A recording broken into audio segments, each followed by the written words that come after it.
Erwin Tulfo. Bakit yan, Mr. Maravillas, nanonoro? Sinong tinuturo dyan? Si Alan Peter Cayetano. File photo man lang po siya. So ito yung balita ngayon mga kababayan sa Philippine Daily Inquirer. Tulfo hits Cayetano with boy banat job.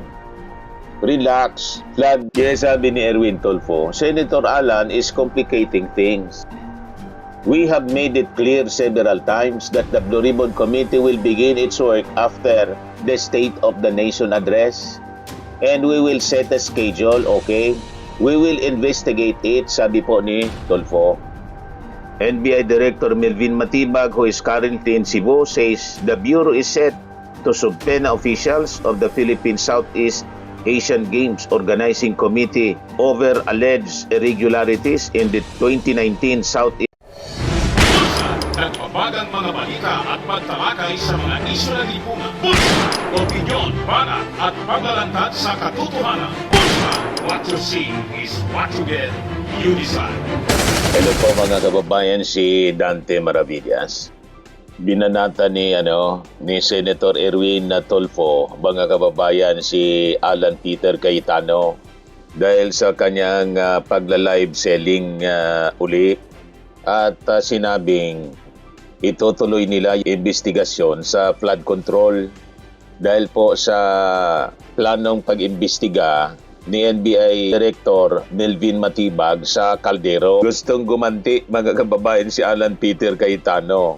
Ang problema, hindi man siya Blue Ribbon. Kaya nag-react po itong si Erwin Tulfo, kasi ang chairman ng Senate Blue Ribbon, mga kababayan, si Erwin Tulfo, baka magpapaimbestiga uli mga kababayan yung grupo niya na bogus. Yan siguro yung plano. Si Mike Defensor na kakulong na rin po. Yung mga alleged witness sa flood control scandal na may daladalang maleta. Si Mike Defensor, yung mga hawak niyang witnesses. Di ba? Ito yung naging reaction ni Erwin Tulfo. Bakit yan, Mr. Maravillas, nanonoro? Sinong tinuturo dyan? Si Alan Peter Cayetano. File photo man lang po siya. So ito yung balita ngayon mga kababayan sa Philippine Daily Inquirer. Tulfo hits Cayetano with boy banat job. Relax, flood probe coming. Ito kasi mga kababayan yung sabi ni Alan Peter Cayetano kahapon. Madali lang yan, Malacanang. Kasi sumusunod naman sa inyo sina Senator Erwin, sina Senator Lacson. Yung mga nasa Blue Ribbon, kalabitin nyo na. Tingin ko, baka masiraan na ng bait, tama si Ting Lacson. Baka masiraan na ng bait mga kababayan itong magkapatid na Cayetano. Ito kasi si Director Matibag, biglang binanggit yung Caldero. Nagulantang yung magkapatid, mga kababayan, matindi yung naging reaksyon. Ngayon, sasabayan niya daw yung investigasyon, Caldero. Mag-iimbestiga din siya sa flood control scandal. Hindi man siya yung chairman. Ito yung balita. Sabi dyan, Senate Blue Ribbon Committee Chair Erwin Tulfo, branded Senate Minority Leader Alan Peter Cayetano as boy banat and told him to relax after the latter challenged him to continue the panel's investigation into the controversial flood control anomalies. Wala siyang karapatan na utusan yung kapwa niya senador. Senate Minority Leader siya. Ang chairman mga kababayan ng Senate Blue Ribbon Committee, si Erwin Tulfo na po. Kasi hindi na siya yung Senate President, natanggal na rin sa pagiging chairman ng Blue Ribbon si Marcoleta. At hindi na yun makakabalik si Marcoleta kasi nga po may plunder, nakakulong na. Kaya sabi po ni Erwin Tulfo, we have investigations into flood control that we will conduct. So, tell him to just relax and not get too worked up. Really? Boy banat just says whatever, sabi po ni Tulfo sa interview po ng DCMM. He just has to wait because the Blue Ribbon Committee has yet to be formally convened. The point is, we will get to that we will not stop investigating the flood control issue. Sabi po ni Erwin Tulfo. Correct. Busy ngayon mga kababayan, yung mga senador sa trabaho nila bilang mga judges, senator judges. Dapat one at a time. Talaga ito po yung intensyon ng minority senators. Ito yung grupo ni Alan Peter Cayetano. Talagang gustong-gusto nila na ma-divide yung atensyon ng publiko para mawala yung focus ng mga tao sa pagsubaybay mga kababayan dito sa impeachment trial ni Sara Duterte. Kaya sige po ang siging gawa ng ingay mga kababayan ni Alan Peter Cayetano.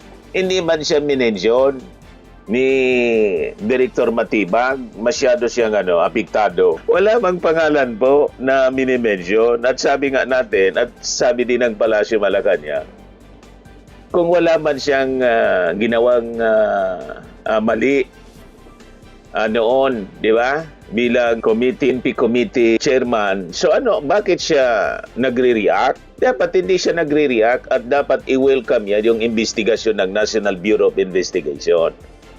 Dapat na nagagalit siya, pati si Pia Cayetano, nalata tuloy ng mga mamamayang Pilipino na may baho na pilit na pinagtatakpan, may baho na unti-unti nang sumisingaw. Di ba? Iyon ang ibig sabihin nito mga kababayan na pagre-react ng magkapatid na Cayetano. Kasi tingnan naman ninyo po yung kaldero, wala na din nga ang pakinabang, 55 million na kaldero. At sabi yung 10 billion na budget, mga kababayan sa SEA Games pala, maraming unliquidated, ay talagang may problema, mga kababayan, pag ganon. Pero under investigation po, kasi trabaho nga po ito ng National Bureau of Investigation. Di ba? Yan kasi, reklamo kayo ng reklamo ng selective justice. Ngayon na ina-apply ang hustisya sa lahat, kasi kayo yung tutumbok dito, nagre-react kayo ng ganyan. Ano ba talaga ang gusto ninyo? Di ba? Dumb if you do, dumb if you don't. So, Tulfo was asked for his reaction after Cayetano in a Facebook Live kahapon alleged that Tulfo, Senator Ping Lacson, and other senators involved in the Blue Ribbon Committee's flood control investigation were close with in following orders from Malacanang. Wala man pong ganon. Wala mang senador na pwedeng utusan ng Malacanang. Sabihin pang kasama sila, mga kababayan sa alyansa ng Bagong Pilipinas, lalo na si Ping Lacson, independent siya na mag-isip. Ganon din itong si Erwin Tulfo. Tama, kaalyado ng ating Pangulong Bongbong Marcos. Pero tingnan ninyo, yung ating Pangulong Bongbong Marcos, kahit mga kaalyado, basta't may kailangang imbestigahan, pinapaimbestigahan niya. Ang problema kasi, ang mga sangkot dito sa mga alleged corruption in government, karamihan po, kagrupo ninyo. Kaya marami nang nakulong at sinasabi ninyo, iniisa-isa kayo. Dapat nga, sabay-sabay. Ang gusto natin, makulong yung mga big fish. Ngayon na marami na big fish, bakit kayo umaaray? Bakit kayo nagrereklamo na marami nang nakukulong na big fish? Di ba iyan ang gusto ninyo? Nang wala pang nakukulong na big fish, lagi ninyong binabanatan yung Marcos administration. Ngayon na sunod-sunod na big fish ang pumapasok sa kulungan, binabanatan din ninyo yung Marcos administration. Kaya sabi ni Erwin Tulfo, Senator Alan is complicating things. We have made it clear several times that the Blue Ribbon Committee will begin its work after the State of the Nation address. And we will set a schedule, okay? We will investigate it, sabi po ni Tulfo. Tulfo likewise rejected the narrative that the Senate had abandoned the flood control issue because of its focus on Vice President Sara Duterte's impeachment trial, pointing out that the proceedings would take precedence and use the Senate session hall. Tulfo then questioned whether Cayetano wanted to delay the impeachment proceedings. Malamang gumagawa siya ng dahilan, mga kababayan, para ma-delay yung impeachment proceedings. Kaya nag-iingay kung ano-ano na lang. Una yung the Senate is under attack. Tapos yung pagkapituko niya sa pagiging Senate President. And this time, nanggugulo na naman po si Alan Peter Cayetano. Another diversionary tactic ang ginagawa mga kababayan ng Senate minority. Talagang hindi makamove on. At kitang-kita ninyo ang actuation nito minority bloc. Puro pagharang at pagdepensa kay Sara Duterte. Yun ang nakakalungkot po. Sabi ni Erwin Tulfo, mayroon kaming mga investigation na gagawin sa flood control. So, ika mo, relax. Relax lang. Huwag masyado hot. Talaga naman kung ano na lang si Boy Banat, dadating tayo dyan. Hindi natin titigilan yung flood control na yan. Kung sasabihin niya, imbestiga naman ito. Para ano pa, mayroon na nga pong kaso. Ang hahanapin ko, yung bago. Correct. Yung mga naunang naimbestigahan, may kaso na. Ano pa? Para lang may pag-usapan sa Senate Blue Ribbon at ma-divert yung atensyon ng tao. Imbis na nandun, sumusubaybay sa impeachment trial ni Sara Duterte, nandun sa controversy ng flood control, nakaramihan sa mga witnesses ninyo, puro man palso yung mga pinagsasabi. Hindi reliable, hindi credible yung mga witnesses ni Mike Defensor. Ayan, tuloy siya, yun nakulong. O di ba? Dinamay pa niya, kawawa naman yung mga ex-marines na yon. Ginamit lang sa politika ni Mike Defensor at yung mga nasa likod nito. Ngayon kanina, may ina-announce mga kababayan, may sinasabi si NBI Director Melvin Matibag. Ito po, sabi niya dito, bakit kaya nag-react si Senator Alan Peter Cayetano? NBI Director Melvin Matibag, who is currently in Cebu, says the Bureau is set to subpoena officials of the Philippine Southeast Asian Games Organizing Committee over alleged irregularities in the 2019 Southeast Asian Games. Among those set to be summoned are Ramon Tats Susara, Dexter Estacio, and John Lester Buenconsejo are members of the PIS GOC's Board of Trustees. Sabi niya, nakapagtataka nung binanggit natin na iimbestiga natin ito. Bakit kaya nagre-react si Senator Cayetano? Wala naman yung pangalan niya dito. Wala naman yung pangalan niya. Di man binabanggit yung pangalan niya. When asked for his reaction to Senator Alan Peter Cayetano's recent statements about the investigation, pumutak bigla. Di nalata mga kababayan na nangitlog, pumutak ganon ang manok. Well, ito na yung sinasabi kong kaso kung sa Philippine Sea Games Committee, Organizing Committee na nakita ko po, nakarating na sa akin yung JS nila noong 2019, nabuhan na po natin hanggang to the present ito 2026. Ano kung nakita niyo na dyan na posibleng magamit nyo? Ito po, nandito yung papasagpuin na po natin si Ramon Susara, yung po yung chairman noong 2019. Yung iba pong incorporated mga directors na nakalagay dito.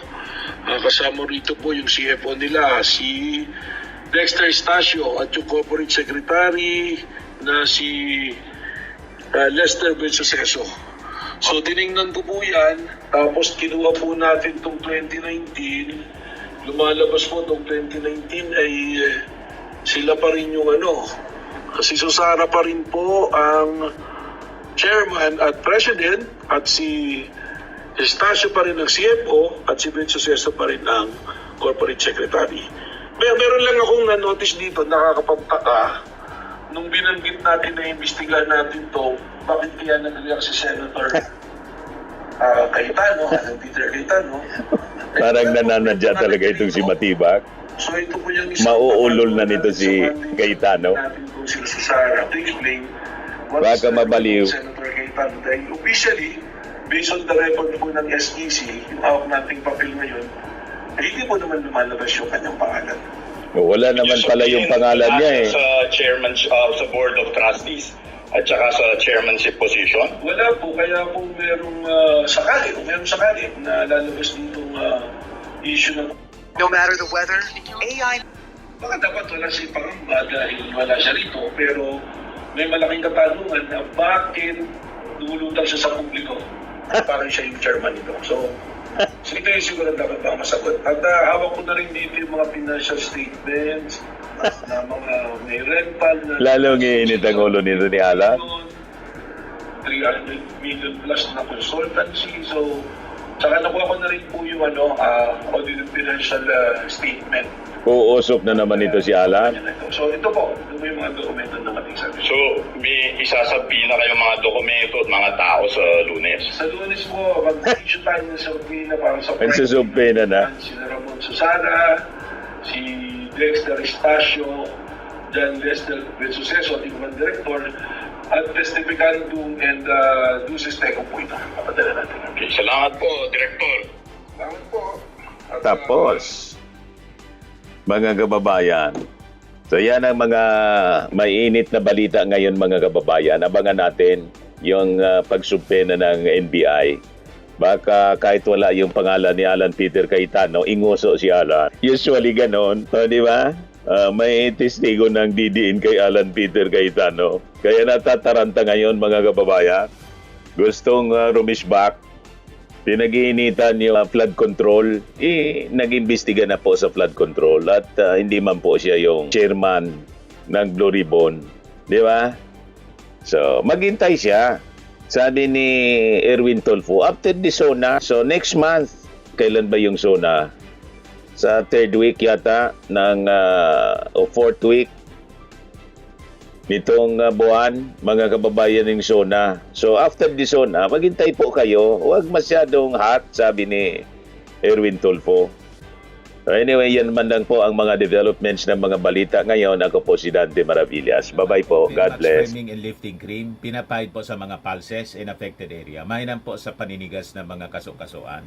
Ito naman po, Automax Radiant Serum. Sa mukha naman yung application, anti-aging po siya. You will look 10 years younger than your age. Sa mga cancer patients naman po, baka lang gusto ninyo itong itry. Neng siya red mixed fruit drink. Hindi mo po siya gamot, food supplement siya. Kaya lang, gawa siya mga kababayan sa goji berry. Yung goji berry may anti-cancer properties. O ngayon, yung mga inquiries ninyo, dumiritso na lang kayo sa aming messenger sa Facebook para masagot namin agad. Ayos pa? Ayos na ayos niya, Mr. Maravilla. Sa mga nagana po ng malinis and spacious fitness gym, pumunta lang po kayo sa aming Colossal Fitness Gym. May Grab car rental din po kami. But anyway, ito po pala yung aming bagong product na binibenta online. I am worldwide amazing pure organic barley powdered drink mix from Australia. Negosyo to ng aking anak na architect entrepreneur Riz Maravillas. Ayan po. Kontakin na lang po ninyo siya, Riz Maravillas on Facebook. Ang mga health benefits niya, boost immunity, improves digestion, enhance energy levels, packed with antioxidants, prevent cancer. Ito naman po yung bago naming product na binibenta online.